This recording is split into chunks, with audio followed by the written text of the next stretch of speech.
Good afternoon. First of all, I'm going to give you the injuries that you're probably looking for. Okay, so we'll not practice today, albeit we're going to walk through. It'll be Dalton Kincaid, Federian Mathis, Nicole Hardman, Curtis Samuel, and then limited will be Jordan Poyer, DQ, Christian Benford, Terrell Bernard, Joey Bosa, Taron Johnson, Dorian Williams, Joshua Palmer, Jordan Phillips, and Shaq Thompson, like he was last week, will be full. That's a lot of defense. Just how are you feeling about your team's ability on a short week to be ready for Thursday, given all these injuries guys are working through? Yeah, it's somewhat to be expected, just coming off of a game yesterday. So key is we got to get them as fresh as we can for Thursday night. Somewhere in there you'd like to be able to get in some level of practice. So that's probably the biggest, finding that delicate balance between not practicing, doing a walkthrough, and getting some level of practice in. So we'll find that sweet spot. Because of injuries, how do, generally injuries this time of year, how do late season Thursday games that prep change versus, let's say you had a Thursday earlier in the year, how do you approach these 2.5 days? We're a little bit similar, I would say, Tim, but always trying to figure out where the team is and what the team needs most. So, maybe this week is on the whole, or it will be, not maybe, it will be on the whole very similar to the way we approached the Thursday night game early in the year. Tomorrow may be a little bit different just because of the list that we just went through in terms of maybe the individual period or what have you. What's Curtis dealing with? He has a elbow and then a neck. So, yeah. Sean, obviously your defense over the years, forcing turnovers has been one of the hallmarks, especially the last 4 weeks. Kind of gotten back to that. What has led you guys to just make more plays? Yeah, play style, playing aggressive. Guys cutting loose a little bit and just playing more free maybe. So that's usually when takeaways happen is when you're putting pressure on the offense in some way, shape, or form. It's hard to force turnovers when the offense isn't under some level of stress. So finding a way to increase the heartbeat of the offense and in doing so, being able to come up with some takeaways, some key takeaways in there as well. You talk about fundamentals a lot, and most coaches do. 200 yards on the ground yesterday. When you go back and watch the tape, where do you feel like it's consistently been an issue to, consistently stop the run? Well, it's a delicate bind, right? Where you're trying to take away the number one receiver that they have, and also in terms of protecting that situation, but also then trying to stop the run. And so ideally you can do both. Hard to do. Give them credit. They came out and ran the football. We didn't do a good enough job stopping the run, and then we did a better job, I thought, in the second half. So not consistent enough to your point. Some explosives in there, which should never happen. So execution, and then fundamentals, as you mentioned. So it's not something we're happy with, but something we definitely have to improve on. I'm not using this as an excuse, but how difficult has it been getting your run defense settled with all the moving pieces that have come to you? Yeah, the continuity piece has definitely been challenging, and it continues to be challenging, and so that's part of the delicate balance of, hey, can we practice? Are we not able to practice? Who can practice? Guys in and out of the lineup. So it's no excuse. When you've got 11 guys that are out there every week, every day, it makes it a little bit more doable. But I know that our guys are up for the challenge, and there'll be another challenge this week in that regard as well. Stopping the run is probably a collective effort, right? And you're harping on that, everybody to do their job. One guy that it seems like has really consistently played well in that area is Deion Walker. Have you seen that from him on tape, and has it gotten better as the season's gone along? He continues to improve. We're looking for more consistency, just like we are from the other young guys as well, and that's kind of the natural course of action there. So, but yeah, Deion's done some really good things. Late in the game, he had a really nice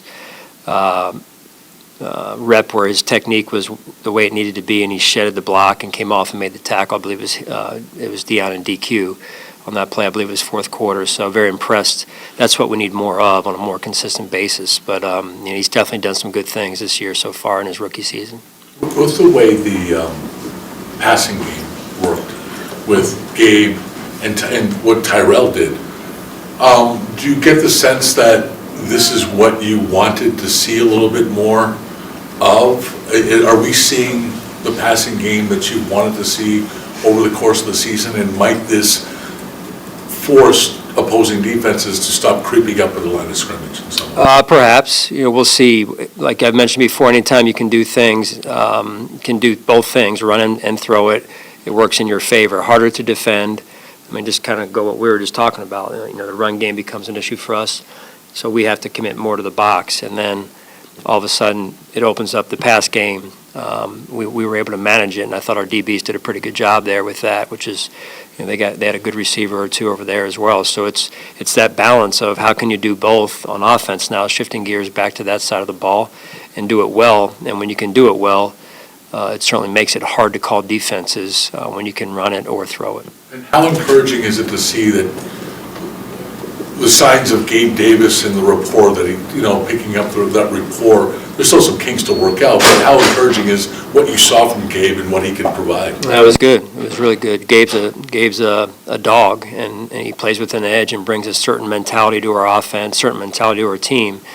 So it's good to have out there. It really is.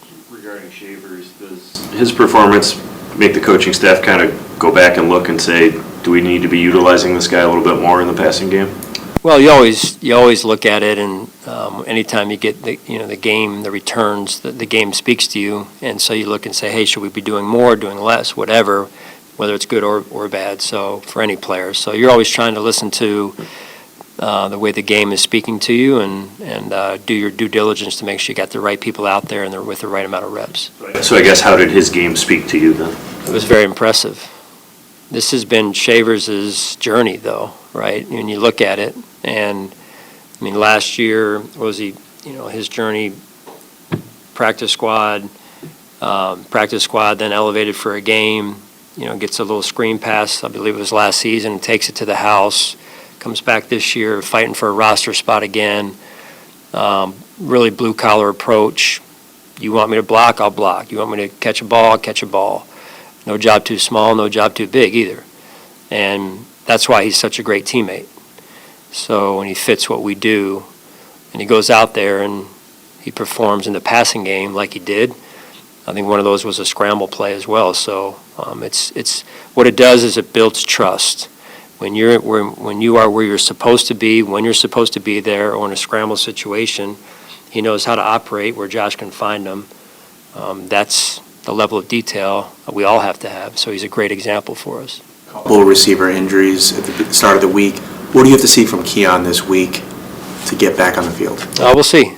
We'll see how it goes. Take it one day at a time. We addressed the situation yesterday. We're now moving forward, and we'll take it one day at a time from there. Is it maddening? I mean, everything you said about Tyrell seems to be, not that you meant it this way, but when people hear you say this, is it maddening to know that Keon doesn't seem to appreciate, I'm saying that, the benefits or the need to work hard or to be on time, or what players like Tyrell have gone through? There's different, yes, I understand what you're saying. There are different paths or journeys. Do we want it to have happened before now? Yes. He would tell you the same thing. So the important piece is that he learns from this, as I said yesterday, and he grows from this. You grow from it, we can move forward. And you don't grow from it, it's hard to move forward. So ultimately becomes about developing trust and the trust that your teammates have in you. And that trust builds through repetition and consistency. And so that's the direction that we need him to go, and we believe he will go. Max is still, so early on in his NFL career. Philosophically, as just a defensive mind, are you fine with the rotation at cornerback kind of always happening? Is this a way to kind of wet his feet a little bit and get him more experience, or are you okay with, if this is what it is, this is what it is? from now until when the season ends? Yeah, I mean, we'll see. We'll see. You know, it's right now everything in moderation, like you mentioned, getting his feet wet in the right amount of reps, and then continuing for him to grow as well. And you want to be as smart as we can be with that, and just building him up the right way. So just one day at a time and one rep at a time. And again, think about where he was just probably 4 or 5 weeks ago. He hadn't taken a rep at all. So we're just continuing to try and grow him the right way. I mean, no different. Cole Bishop, right? You guys are asking about Cole last year, the beginning part of this year. Everyone has kind of their own journey, but we as coaches, it's part of our responsibility to grow these guys the right way, and it's not going to be easy. Hancock, is out there last couple of weeks as well, and he has a responsibility. And again, to those who something is given, much is expected. So there's a responsibility of growth for all these young guys, and their journey is their own at the same time. What have you made of Max's start to his career? I think sometimes we're guilty of noticing the splash plays, but, sometimes there's other things that go under the radar. Just collectively, what have you seen from him in this first one? Yeah, fair question. He's been solid. He has, which is impressive for a person who missed, the amount of time that he missed, not to look in the past. But I've been very, I would say satisfied. I don't like using that word, but he's played sound football. Within that, though, there's areas that we need to continue, and he needs to continue to grow, and he will. He works hard, and he's being well coached by Coach Adai. Go ahead. You're good. Regarding Terrell Shavers. I was just looking at his snap counts here. Through the New England game, he was only at about 20% of the offensive snaps. Since that game, he's at 45%. Does there come a point where you start, even though he is one of your great special teamers, is there a point where you start maybe taking that away so he can do more as a receiver? Yeah, that's call it the stretch, where, if you're going to pull somebody out, who do you put in? So, it's the McCole piece, and now McCole's banged up, so it's who goes into that spot, and if you move somebody from here, what's going, so it's a domino effect, and we're kind of stretched a little bit right now and making sure that we got all three phases covered. So, I'm sure special teams coach Tabor doesn't want to lose them, and I know Coach Brady doesn't want to lose them. So he'll be playing defense this next week as well. So, but no, it's a domino effect. Tongue in cheek, but it is kind of easy get punished a little bit for being too good as a special teamer. No, I that's a better question for him. I think fair question for him, but not at all. It's it takes three phases to win a game, and maybe he will graduate at some point to that type of role. But for right now, it's important that he does both for us. Josh is one touchdown away from breaking Cam Newton's regular season rushing touchdown record. When you think of Josh as a rusher, what comes to mind for you? He likes running. He does, which you would think by now he would be like, hey, no, I'm good. And he's just so competitive, so tough. Again, he's smart. He's got that side of the game, but he also is very competitive and tough. And as you saw a couple of the runs yesterday, so it's just want him to stay healthy. Dorian Williams' impact on special teams, can that be an example to younger guys who are trying to earn a role in this team, just how important that phase is and what it can lead to in terms of opportunities on defense and whatnot? Yeah, Dorian again, like Shavers, he'll do anything that you ask of him, and I respect that. I love it.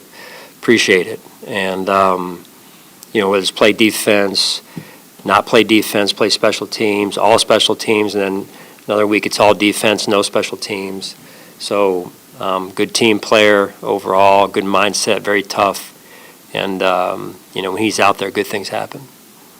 How do you balance players who have built a lot of equity here over time with maybe what's best for the team right now? Give me, So if you have a veteran player who's had success over time, and whether it's injuries, whether a younger player is creeping up on them, how do you kind of balance that perspective you have as an older player with what's best now? Yeah, it's each of them are on their own basis, basically, in terms of the situation itself. But ultimately, you certainly respect those that have been here for a while and worked hard to get to where they're at. But you do need to get young players reps, and I believe all the young players for us are out there playing, aside from maybe Chase right now, who are on the active. So, that's been good. There's also some growing pains that come with that.